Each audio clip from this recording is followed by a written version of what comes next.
All right, folks, welcome to another episode of the Wellness Cafe. Today we have Dr. Mark Flannery on the show. How are you doing, Doc? I'm doing excellent today. Thank you very much. Well, thank you for your time, and it's been great connecting with you. We back and forth on the emails a few times, and it's nice to finally sit down and talk to you today. I'm looking forward to it. So, tell our audience about a bit about who you are, and I guess where are you practicing right now? My practice is in Simi Valley, California, Okay. just a little bit north of Los Angeles. Where why did you become a doctor in the first place? What led you down that path? Well, like most of us, or at least most of the doctors I've talked to, it's been our own healing journey. Something has gone awry in our own life, and either somebody came in and helped us with our health, or we were seeking answers to our health and sent us down that road. So my own ill health, and a chiropractor came in and helped me with that. It started with a shoulder injury that I had that they wanted to do surgery on, and a chiropractor helped me with that to heal my shoulder without surgery. From that point, he started giving me dietary and lifestyle changes. I always joke around. I always thought at that time in my life, if I went to McDonald's and I ordered the fish sandwich, that was being healthy. So Right. I knew nothing about health, and he started changing my perception on health, and I saw how that affected me and my health and feeling better. And as I went down that road, I had a desire to do what he did for me for other people. And that led me to go to chiropractic school to become a chiropractor. That's what he was, a chiropractor, and he helped me with that shoulder injury. And so that's what I did. And when I came out of chiropractic school, my intention was to be a structural chiropractor, and that's how I started my practice. And as I started seeing patients, I started to realize that I'm not helping everybody. My desire was to help every single person who walked into my office, and some people got better and some people didn't. And I thought to myself, well, this person had virtually the same injury or same thing that they were suffering from this as this other person. Why did one person get well and not the other? I did the same therapies, the same treatments on them. And then it led me to start to think that, well, maybe one person's body was more receptive to my treatment compared to the other person. I thought, okay, well, maybe one person has metabolic stuff going on, physiological stuff going on that didn't allow their body to respond. And that's where I started going down the road more of nutrition, of going, well, maybe I can influence these people's physiological state to get their body to respond better. And I started applying diet and lifestyle changes, nutritional supplements to help them. And I started to see more people improve. And so as you do that, those patients know people who are more chronically ill than they are, and they start to refer their friends in, and you have more challenging cases that go beyond your capability of just kind of the simple stuff that you're applying to people. And I had to start to really educate myself and really dive down deep into nutrition and physiology and research. And so I started to do that and educating myself more and more in the realm of functional medicine. And then I started to learn of how to dig deep with laboratory testing and start to be able to see on laboratory testing what is going on inside somebody's body physiologically, and how we can then take nutrition and make physiological shifts in those patients. And that's where things really started to change for my patients. Wow, that's a long road. For our listeners out there who may not know what functional medicine is, would you describe it? How would you describe it to them? All right. So in traditional medicine, we go see our traditional medical doctor. The goal that a medical doctor has is to find a diagnosis, to diagnose you with some type of condition. And once they do that, they treat that condition with drugs or surgery. And I'm not against the medical world. I think what medicine has is wonderful. Um, I always say if I get hit by a bus, don't rush me to the acupuncturist or the chiropractor. Get me to the ER. I need a heart transplant. I cut off a finger; it needs to be reattached, something like that. Man, take me to the emergency room. They can do some incredible stuff. with medicine. So I think that I think very highly of the medical world. I think what happens is we get in this mindset of anything health has to do with the medical world. So we see a medical doctor. And what ends up happening is we go and it's like taking our shoes to the seamstress to get the shoes stitched up. And it's like, well, maybe they have the capability because they have needle and thread, but they don't have the same type of ability to fix the shoe as a cobbler does, right? And so we sometimes have a little bit misconception of what the medical world can and cannot do, or what they're designed to do. And that's where functional medicine comes in. Functional medicine views things a little bit differently. Functional medicine views the point, and I love when my patients come in and they've been worked up by the medical world and they've had the MRIs and EEGs and a bunch of testing done, and we've got, you know what, we've ruled out a whole host of disease, all right? We know you don't have a tumor. We know you don't have cancer. We know, we've ruled out a bunch of stuff. But yet there's still, the medical world is saying, hey, look, we haven't been able to diagnose you with anything. But yet the patient is still suffering with symptoms. That's where functional medicine shines. I mean, even in the New England Journal of Medicine, the most touted medical journal in the world, they have repeated articles in there of how medicine is very good. Traditional medicine is very good with acute care, but it fails with the chronic patient. Definitely. And yeah, once something goes chronic, then the medical world is less likely that they're going to be able to help. They can manage symptoms with drugs to make the symptom go away, but they don't correct the issue. So in functional medicine, what we do is we run lots of tests to see what's working and what's not working. We may not come up with a diagnosis with a particular disease process because there may not be one. It may be that somebody just doesn't have their proper blood sugar functioning in their body, proper management of blood sugar. It's not diabetes. It's not hypoglycemia, but it's just not functioning well and getting the fuel to the body to allow the organs and the brain to function the way it's supposed to. A lot of people who have depression and other mental health disorders, it's just because they have blood sugar regulation disruptions, and we just need to regulate that and get the fuel to the brain so the brain can work. But there's no ICD-10 code or some diagnosis code that's associated with that. So in the medical world, it doesn't exist. In functional medicine, we just want to look at what's functioning, what's not functioning, and return the body to normal function. So we're more focused on the function of the body than the diagnosis of the disease. Right. Today, we're going to be talking about thyroid conditions. And I always say, I don't treat thyroid conditions. I treat people who have thyroid conditions, but I treat the person, not the condition. In the medical world, they treat the disease or the diagnosis. They don't treat the person. Everybody who comes in with the same diagnosis gets the same treatment. In my office, I can have 10 people come in with a thyroid condition. I treat them 10 different ways. Right, as if a disease is some separate entity from the body.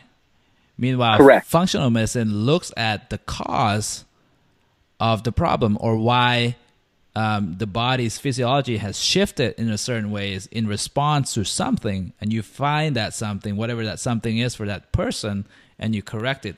Personalized based on the readings, her lifestyle, and also other environmental factors that are going on in her life, right? Absolutely. So if we look at say somebody who comes in with high blood pressure, right? In the medical world, it's let's give a drug that dilates the blood vessel to make the pipes bigger. Well, anytime we go to a bigger pipe, we're going to have lower pressure, right? Or we use a diuretic, so we pump water out of the body, which isn't a good thing. We can go, that's a whole nother topic we could talk about, but we lose water from the body, so we have less volume in the pipe, so there's less pressure in the pipe. So those are two main ways that the medical world addresses high blood pressure. So then we go on this medication, we go ahead and we take a blood pressure, and the blood pressure is lower, and it says, oh, everything is great. But we never ask the question, why was the blood pressure high in the first place? Because whatever was there that was causing the high blood pressure is still there. Yeah. And that's where functional medicine goes in and tries to find out the why and correct the why, not just give a drug that's going to change something physiologically in the body to make the numbers look good or make the symptom go away. We want to correct the underlying issue. So, for example, sometimes people who have insulin resistance, they may not be diabetic yet, but they're on their way to diabetes in a realm of where the medical world is not really looking at it close enough yet to make any recommendations. But the physiology behind that starts to cause the disruptions in insulin, starts to cause the increase in a substance called plasma activator inhibitor 1 that has an impact on the blood vessels that causes blood pressure to be increased. So sometimes we go and we regulate the blood pressure, we regulate the blood sugar, and the blood pressure goes down, and that's all we need to do. And now we've solved the underlying issue, and we don't need to be on this medication for life. Right. And sometimes, it's very empowering for people to go into the medical doctor and feel like, oh, something is broken in me, and now I have to be on this. And this was ordered by the doctor in the white coat, and 3 months later, she comes in. Now she has cholesterol problems. You're on this for life. And now it's a different paradigm, essentially. Correct. So let's talk. Let's kind of jump into some of the things that you do on a regular basis, and we want to talk about thyroid today because thyroid it's a very, especially like thyroiditis, Hashimoto's, very, very common these days, and it's becoming an epidemic. And wouldn't you say that most are treated improperly? Absolutely, I would agree with that. I mean, if we look at the statistics, right, 200 million people worldwide suffering from thyroid conditions. In the United States alone, 27 million people.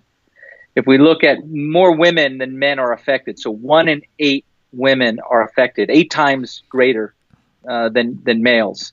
If we look in Canada, 1 in 10 people are diagnosed with a thyroid condition. And it's thought that about 50% of the people who have thyroid conditions, 50 to 60, depending on what research you're looking at, but it's estimated as 50 to 60% of the people with thyroid conditions go undiagnosed. Right. And if we look at in America, 95% of the people who have a thyroid condition have Hashimoto's or thyroiditis. It's actually an autoimmune condition, which we can dive into a little bit more today and talk about. But it's more related to the immune system than it is the thyroid itself, and very mismanaged, in my opinion, in the medical world. Let's say a person has Hashimoto's. She was just diagnosed. What would you tell him or her? Well, the first thing that I want to do is educate the person, because a lot of times people really aren't educated on what Hashimoto's is. So what I see in so many patients that are coming to me is they go to the medical doctor, they get diagnosed with hypothyroidism. More often than not, they don't even run thyroid antibodies, which is how we diagnose if the immune system is attacking the thyroid. And the reason why they don't, again, we got to look at the medical world and what they do, right? What are their tools? Drugs and surgery. Well, in the case of hypothyroidism, there is no surgery. Hyper, we can have the thyroid removed. But in hypothyroidism, there is no surgery for that. So the only treatment is medication, thyroid medication. So many doctors don't distinguish between, is this autoimmune like Hashimoto's, or is this just hypothyroidism, because it doesn't change the course of treatment in the medical world. And to me, there is where the huge difference in the paradigm is between the medical world and functional medicine. Because in my world, I look at something like Hashimoto's. Once we know that the immune system is attacking the thyroid and hypothyroidism, which again is 95% of the cases in the United States, then it's no longer a thyroid problem. It's an immune system problem. And the battle is with the immune system, not the thyroid. So I see all these patients who start trying different thyroid medications, different combinations of T4, T3, natural. You go on thyroid blogs and everybody has their opinion of what's the best medication, what is the best if it's combination T4, T3, T3 only, and all this kind of stuff. And in my opinion, it's all good, My opinion is that different things work for different people, and we have to find out what works for the person. So it's important to manage that thyroid from that standpoint. But it's well beyond that. And the reason why so many people are battling and trying to tweak the medication and find that right dosage of things or combination of medications is because they're doing nothing to manage the immune system. And the underlying issue is the immune system. So the example that I always give for that is the bully on the playground at school, where you have a child that is being bullied by another child and being beat up and maybe gets bumps and scrapes and bruises and everything because of their interaction. And it's important to put Band-Aids and try to help those wounds heal and some antibacterial cream on it and things like that. And that's important. But if we keep sending that child back to the playground, they're going to continue to be bullied. Right. And so really what we want to do is address the bully, which is the immune system. The immune system is there constantly beating up the thyroid. It's attacking the thyroid and beating it up. And we can give medication which helps the thyroid to function because it's lost some function because it's been beat up. But the real issue is the bully, the immune system that's beating up the thyroid, and that needs to be addressed. Right. And I guess just take another step back. What's the function of the thyroid and what happens to the body when the immune system start to bully the thyroid?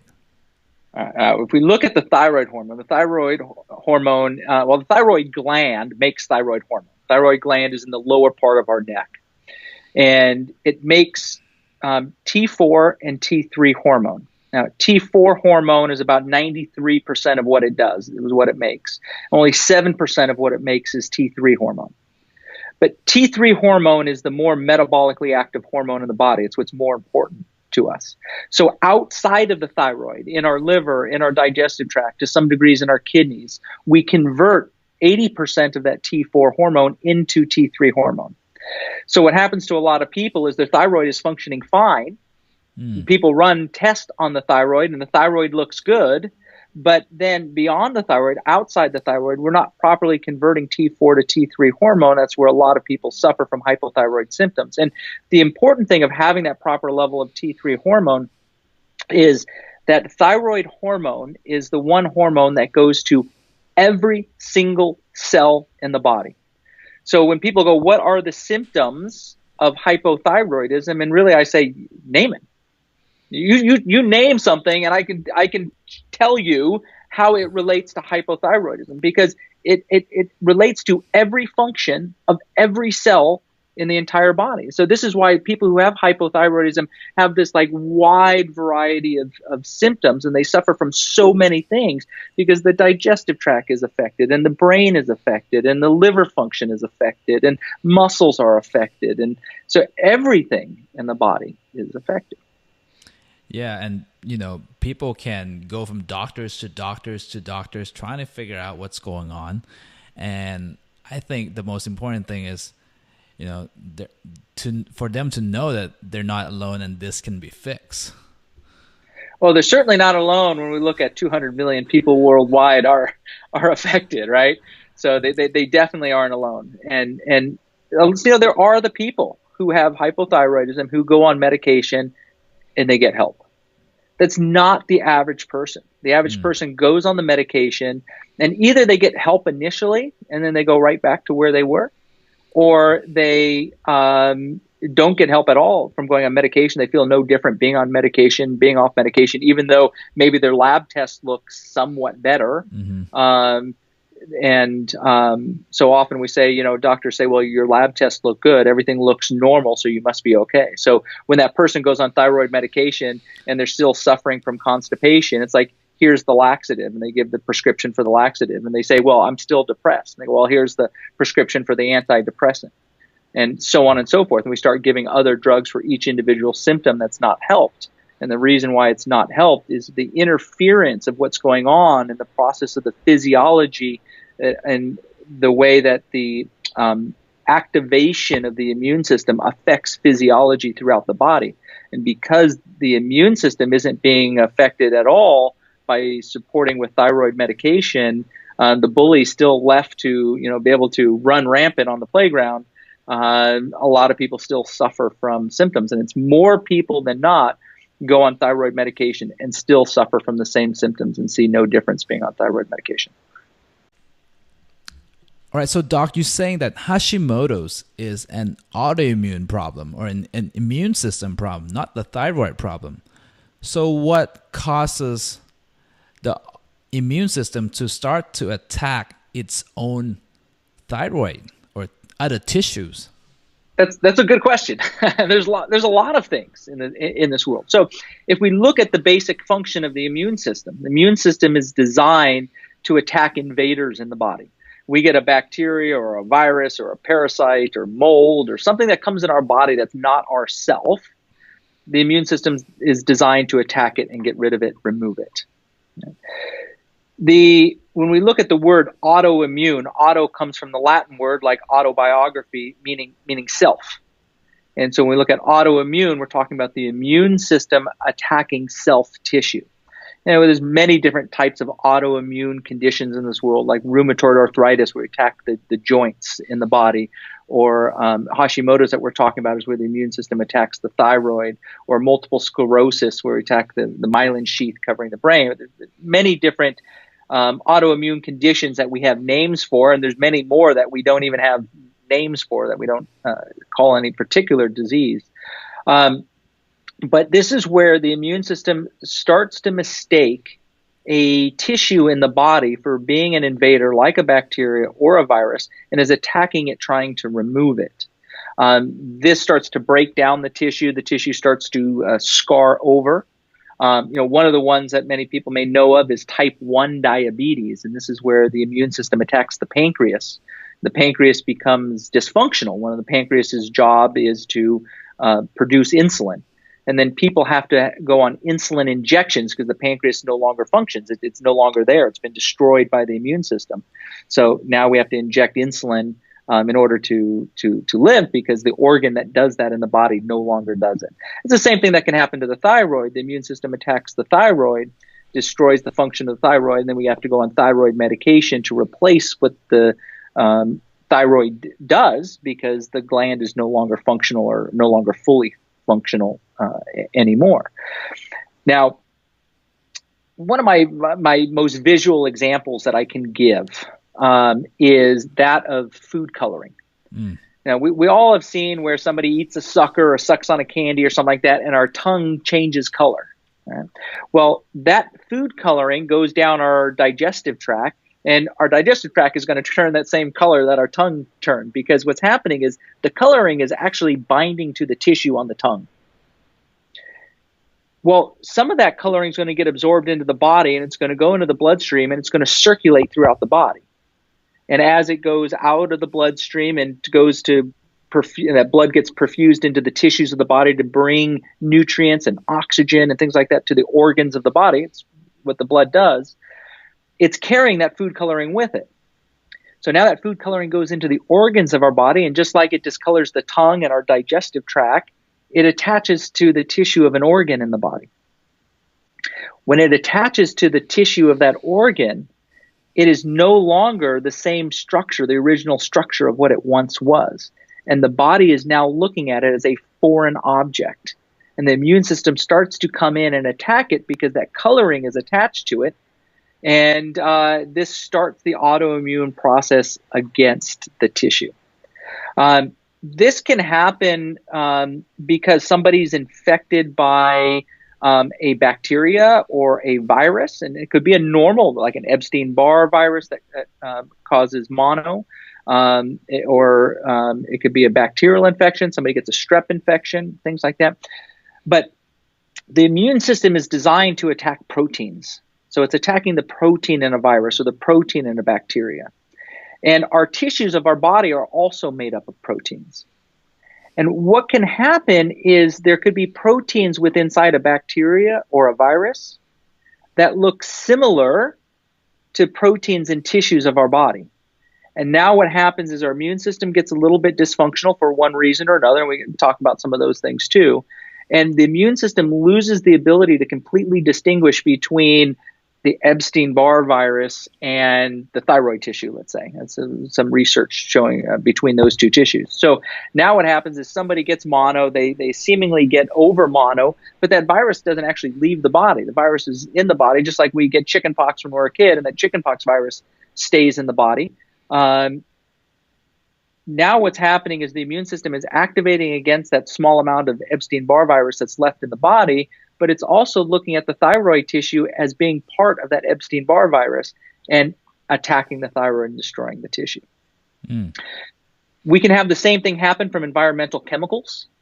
So it could be pesticides or other toxins, plastics, things like that, where we get those in the body. The immune system has a response against it, and the structure that it responds against in that plastic. See, remember I said the immune system responds against proteins, right? So you may go to me and go, hey, wait, doc, you just said the immune system responds against protein. What kind of protein's in plastic water bottles? Yeah. Well, what happens is the plastic, the BPA, comes into the body, circulates in the bloodstream, and it attaches to tissue in our body. Now we have the protein from the tissue of the body. We have the structure of the plastic, just like the food coloring, that's now giving a different structure to that protein. And now the immune system doesn't recognize it, and it starts to attack it. We can do the same thing from foods that we eat. Foods that we eat have proteins in it.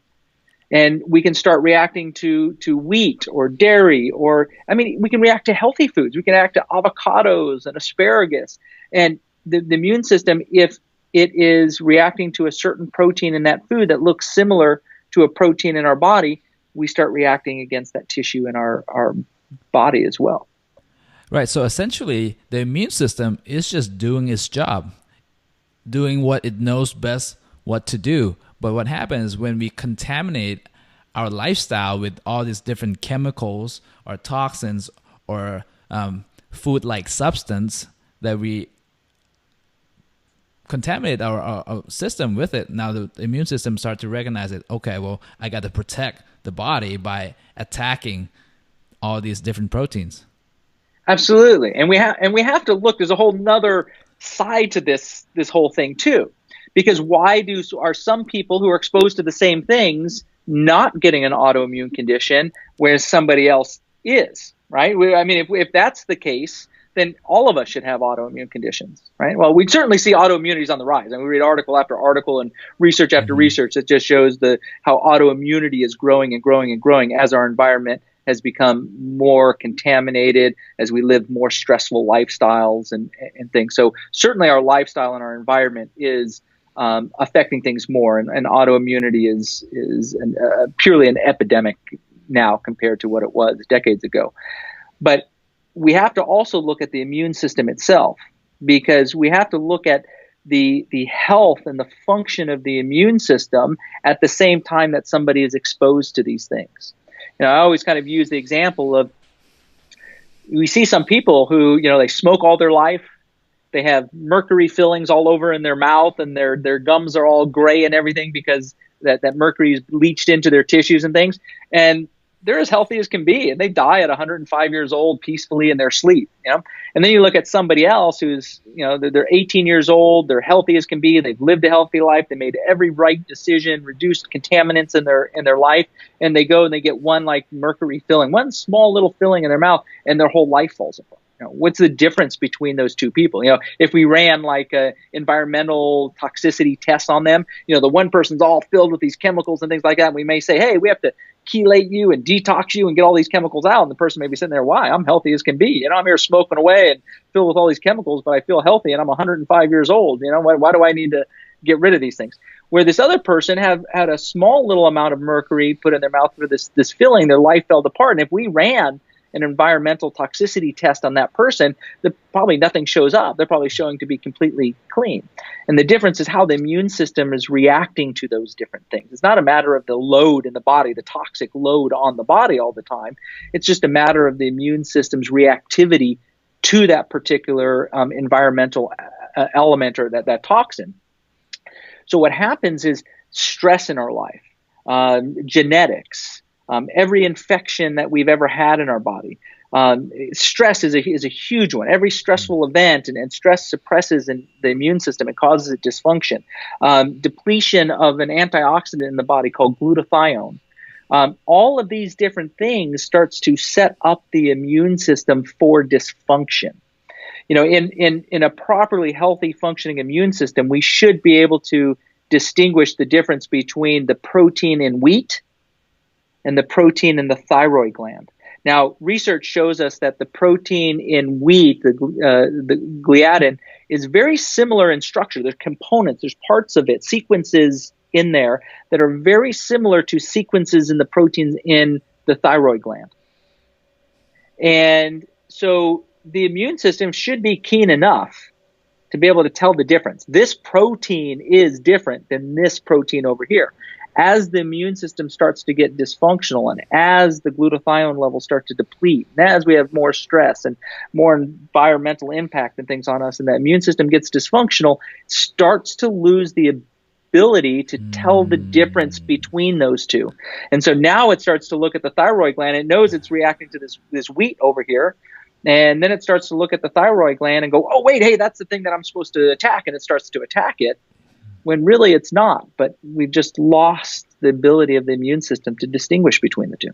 You lose the precision, I guess. Correct. I would kind of give an example of a Cyclops, X-Men heroes. He wears his glasses and he has his precision lasers, but when he takes it off, it just damages and kills everything.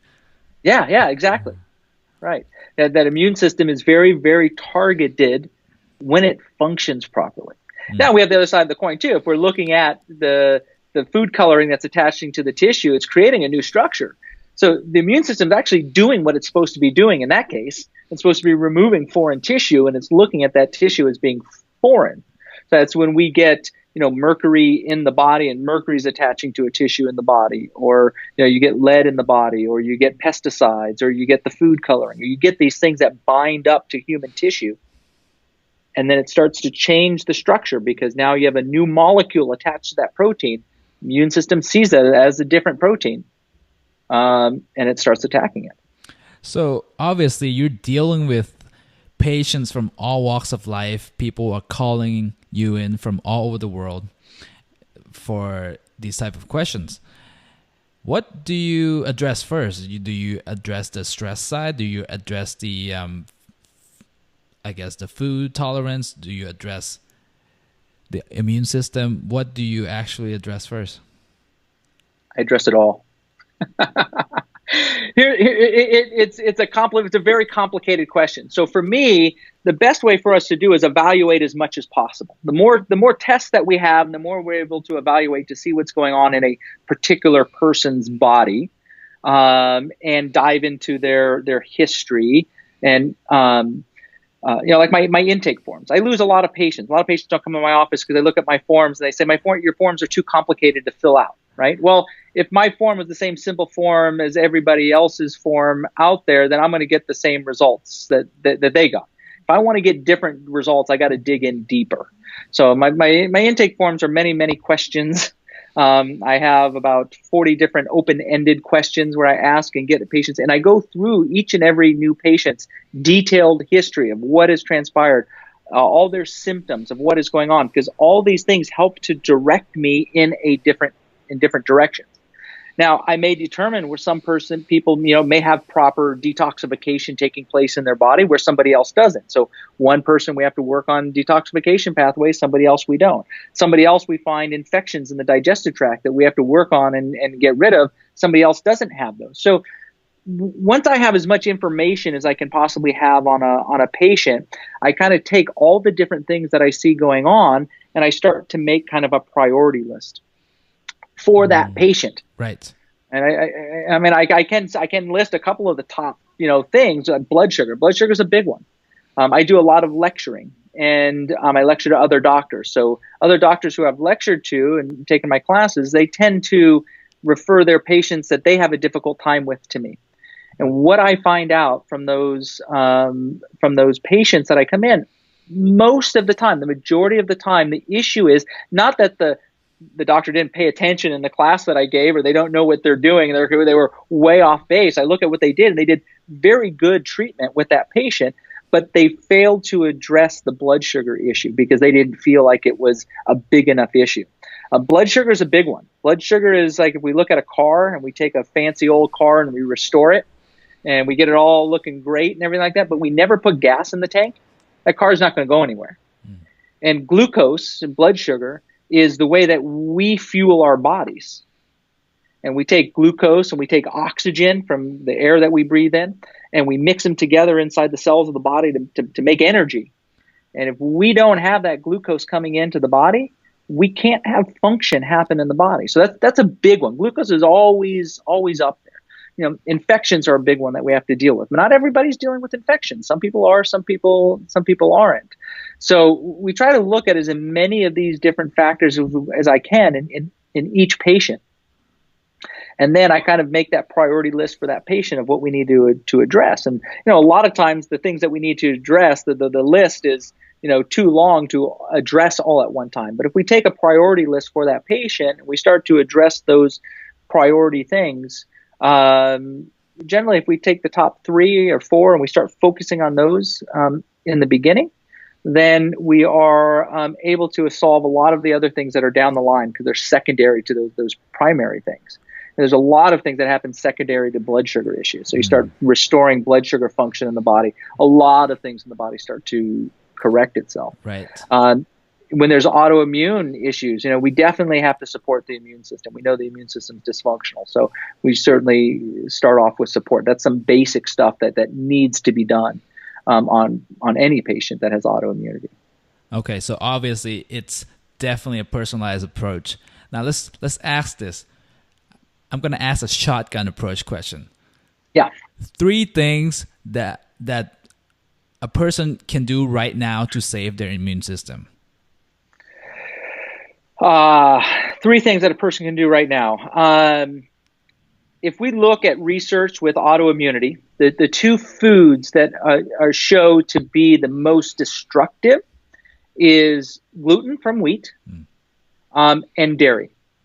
So if I look at my children, right, I have autoimmunity. Their mom has autoimmunity. They're set up for autoimmunity genetically. Right? So my kids have been gluten and dairy free their entire life. Now, whether they have issues with the gluten or dairy specifically, don't know, don't care. They're gluten, they're dairy free. There may be other issues that are going on with people, food issues. You got to test. So I recommend people do good food panels so you can remove foods from your diet that you're reactive to. Now, foods that you're reactive to aren't necessarily bad foods, and they're not necessarily foods that give you symptoms either. So there's a lab that I like to use. Their name is Cyrex Labs. You can go to cyrexlabs.com and look up their testing. But they do some food panels, and their panels are very, very different than any other lab in the entire world. There's nobody else that does tests like them. And I really don't look at food panels from any other lab other than Cyrex. They're pretty much meaningless to me. If we look at food tests, like let's say people test chicken and beef and things like that, any lab in the world, they're being tested in a raw form, not a cooked form. When you heat a protein, you change the structure of the protein. Cooked beef or cooked chicken is very different than raw beef or raw chicken. So why are we testing raw chicken or raw beef on all these tests? The reason why is because that's what you can buy in the store. And that's what these labs get. And so that's what they test. They don't take the extra steps to go through the painstaking process of cooking that and preparing that food to be ready for a test process. Cyrex is one of the only labs that double tests all their food. So you have a panel that comes in, 2 different lab technicians are going to test your blood, and they have to come back with the same results, or they throw it out. Where a lot of labs, you send in the patient's blood and you send it in under 2 different names, and you get 2 different results of the same blood sample that comes in. So we know there's a lot of inaccuracy in testing. So we need to test through a very good lab like Cyrex on food reactions. So that's one of the things we can do. The health of the gut, that's where autoimmune disease, if we look at from the immunologist standpoint, most immunologists now believe that is a breakdown in the barrier of the digestive tract that sets people up for autoimmunity. Remember, we talked about these proteins, right? The way the digestive tract works is we have these little tiny finger-like projections in the small intestine called villi. And the villi are where we absorb nutrients. And the villi have very small holes in them, kind of like the screen on a window. When you open up your window, you got that screen there. It's got little small holes in it. Well, the idea of that screen is to allow certain things in, but not other things. Birds aren't going to get in, leaves aren't going to get in, but dust can come in. We don't want the dust to come in, but it's small enough to get in. So even though we have this villi here and we have these small little holes, it's not keeping everything out. It's just filtering by size. So the size of the holes in the villi are 5,000 Daltons in size. Dalton is a microscopic measurement, like an inch or a centimeter, but what they use microscopically to measure things. So it's 5,000 Daltons in size. Anything that is 5,000 Daltons or smaller is going to get in if the intestinal tract is intact. But what happens is a lot of people, because they're eating foods that they're reactive to, they're under stress, they have infections, different things that are going on, we get breakdown. We get either a breakdown of the cell itself, where the cells start to divide and split open, or we get an opening of the junctions in between the cells. Now, if the digestive tract is intact, we have to digest our proteins down to individual amino acids. So what a protein is a very long string of various amino acids attached to each other. As we digest that protein, we start to chop it up into pieces. The pieces, the smaller strings of amino acids that are being broken down because the proteins are being broken down, are called peptides, smaller chunks, or the pieces of strings that make up proteins. Well, we start to get down, and what is supposed to cross the digestive tract here through the villi are the individual amino acids. The immune system cannot have an immune system response to an individual amino acid, right? So if we're digesting our foods properly, our digestive tract is intact, then the only thing getting in our body is those amino acids, no immune system response. If the digestive tract is opening up, these junctions are opening up, and we're allowing larger protein molecules to come in, we're allowing these peptides to come in, the immune system, what it's targeting is not the whole protein, it's targeting specific peptide sequences. So now we're allowing these peptide sequences to get in the body from all these different foods that we're eating. This is considered foreign substance in the body. It's not supposed to be in, and the immune system starts to react to it. Now, if it starts to have reaction to certain peptides that have the same amino acid sequence as some of the tissues in our body have, boom, we start triggering the autoimmunity taking place. Right, and wouldn't you say that's called leaky gut? Leaky gut, right. If we look at it from a research standpoint, that the technical name is intestinal permeability, the layperson's name is leaky gut, but they're the one and the same thing. Right, and wouldn't that explain why, let's say, Sarah over here has been eating pineapple for 25 years, and now all of a sudden she can't eat it anymore because she has allergic reaction, because the immune system learned that whether it's pineapple leaking through the proteins, the amino acids that leaks through, and the immune system memorizes it and now start to react to every time Correct. she eats it. That is definitely a mechanism that happens. And sometimes people don't even know that they're having these responses. You have somebody with like a thyroid condition, and they're eating these foods, and they don't necessarily have any digestive problems. Their digestive tract feels fine, so they think that all the foods that they're eating are fine. But yet it's flaring up their thyroid condition, and it's causing them to have inability to lose weight, and it's causing them to have depression and infertility and hair loss and all kinds of other things because they're eating these certain foods, triggering the immune system. Okay, so we have first, avoid gluten and dairy. Number 2, protect your gut. What would be the third one? Number 3 would be, it's a tough one to pick the third one, but I would say the next most important thing is managing blood sugar. If I look at most, especially when we're looking at hypothyroid patients, the number of hypothyroid patients that I have coming in to see me who have what we call reactive hypoglycemia. So kind of what they're doing is they're missing breakfast. They're not eating breakfast, or they're having like coffee and a muffin or something like that for breakfast, or coffee and a banana for breakfast. Then they don't eat until lunch, and they're too busy at their job to really sit down and have a proper lunch. So they eat a few little things. They might have a good dinner, and then they start the next day and they start that process all over again. And doing that type of thing repetitively disrupts blood sugar greatly. Their blood sugar may not be below the lab range of where we get diagnosed with hypoglycemia. So in the medical world, they don't care until you get below the lab range, which is usually down around, I've seen it vary from 45 down to 65, something like that, on the low end. You get people whose blood sugar starts to get down to an 80 or 75, and they're having major issues in function, especially the thyroid, because of the low blood sugar. When people have that lower blood sugar, we start to spike insulin in the body. Insulin is a pro-inflammatory substance in the body. It drives inflammation, so it drives the immune system.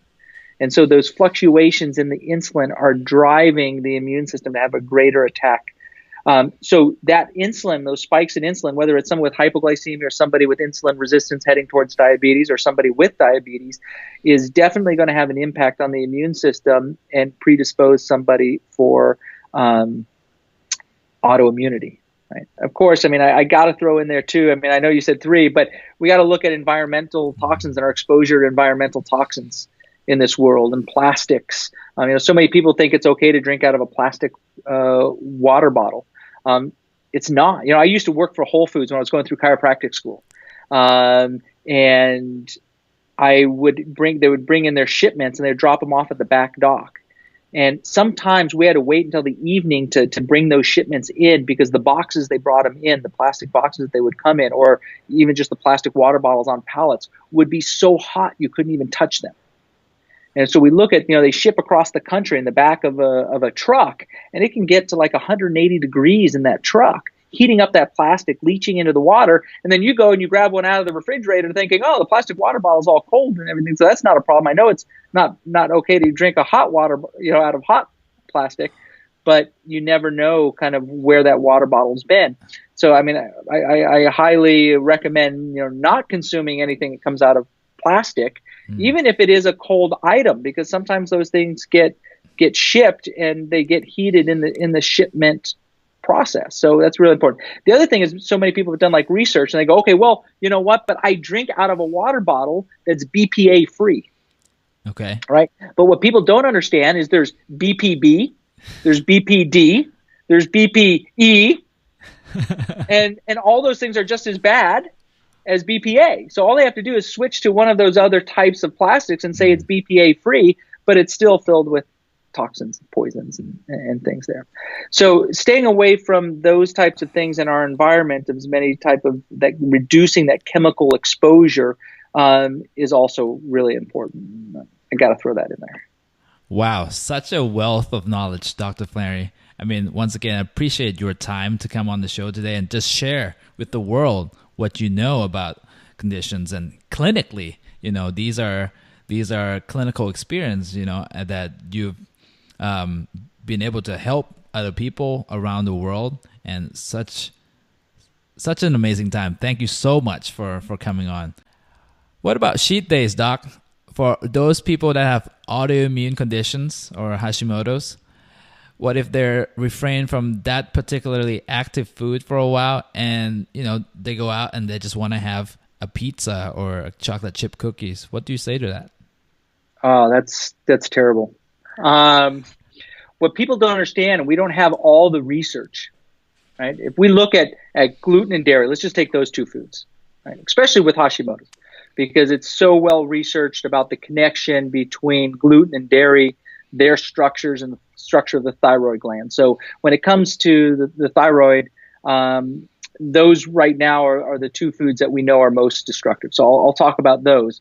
There is research that's being done right now by Dr. Karazian that's not published yet, that is going to be looking at foods and how they impact thyroid. So I look forward to seeing that information when it comes out. But all right, gluten. When we eat something, we say, I'm going to have that cheat day. I'm going to eat that piece of pizza. Or, I went to, Aunt Mary's house And Aunt Mary, she makes those special cookies for me every time I come.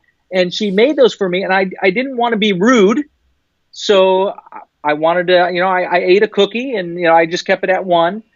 The thing is, the protein of gluten remains in the body 6 to 8 months long in the digestive tract and can continue to drive the immune system for that long. So it's not just, hey, I had a cheat day, I felt bad for a couple of days. It's something that perpetuates an immune system response and goes on and on and on and on. And here's the thing. When I run these panels on my patients, through the lab Cyrex I'd mentioned earlier, they do a panel where it looks at 24 different tissues in the body. So we're looking beyond the thyroid gland. Thyroid gland is the most common antibodies that are run. So most people get diagnosed with Hashimoto's. I have Hashimoto's. It's all about the Hashimoto's, all about the thyroid. Everything's thyroid. And we really open up their eyes when we run these panels and we look at the antibodies for 24 different tissues in the body. And we see that it's not just the thyroid being attacked by the immune system. It's the brain. It's the heart. It's the digestive tract. It's multiple tissues that are being attacked in the body, not just the thyroid. And so some people are like, well, you know what? If I cheat, I lose a little bit more thyroid tissue. Maybe I got to go up and take more thyroid medication down the road. But what if your body's also attacking your brain? And you eat that pizza, you eat that cookie, you have that cheat day, and it drives the immune system to destroy more tissue in the brain. And that scars over, and we lose neurons that we can't get back. And we do that over and over. Now that protein remains in the body 6 to 8 months long, and it's perpetuating that attack against neurologic tissue over 6 to 8 months long. And maybe that cheat day just caused you to be a month or 2 months closer to having dementia or Alzheimer's disease or Parkinson's.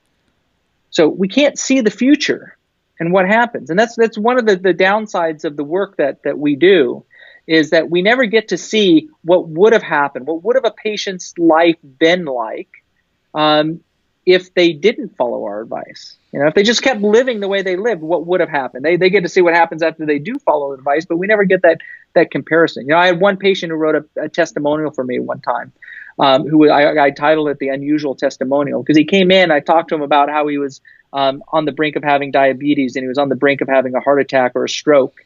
And he chose not to go forward with care. And a couple of years down the line, he had the heart attack. And he decided to write a testimonial saying, hey, you saw this coming. My medical doctor didn't. I should have followed your advice. And there's, at least there's a person, I hate to see it at the cost of somebody else, to see that on the flip side. But so many people don't understand of what is in their future. Maybe with Hashimoto's, 5% of people with Hashimoto's have antibodies to their pancreas. Type 1 diabetes might be in their future. If we can make changes today and you don't have those cheat days, then maybe you avoid having type 1 diabetes down the road. But if you do and you continue to have those cheat days from time to time and the pancreas gets more and more destroyed, maybe you end up with type 1 diabetes. You heard it here. No cheat days, especially for autoimmune condition, if you want to live a longer and healthier life. Absolutely. And before we wrap things up, I want to ask you, where can people find you and learn more about you? Sure. My website is drflannery.com, drflannery.com. I have a monthly newsletter that I put out. And if you go to my website, you can sign up for that newsletter as well.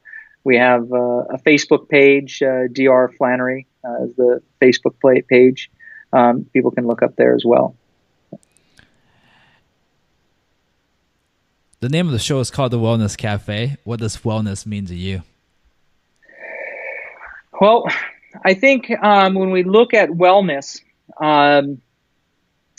we have, as a society, we have a little bit misconception of what wellness is. Because we can do everything right. We can make all the right decisions. We can seemingly feel healthy, but not be healthy. We look at many people who live very, very healthy lifestyles, and their appearance is that. And if you talk to them, they say that they are pillars of health. But yet we see at young ages, they drop dead. So for me, I think it's very important for us to be doing, and this is what I love about the world of functional medicine, of doing comprehensive testing, comprehensive blood work to make sure that we are on the right path. I think that's a big part of it. It is making all the right decisions. That certainly is part of it. But just because we make all the right decisions and we do the best that we can to avoid things, it doesn't mean that we are on that road of wellness. So I encourage people to get panels done. When we go into the traditional medical world, again, they're looking for diagnosing of disease. They run small little panels. In the world of functional medicine, a functional medicine practitioner should be running, their basic panel should be about 80 different markers long. It should be very comprehensive testing that is done. And I think people need those and to be looking at those. On the other note that I'll say on that is, if we look at what is one of the biggest drivers of ill health in the world today, is stress. And I look at so many of my patients who live such stressful lives, and so much of it is just put on by ourselves.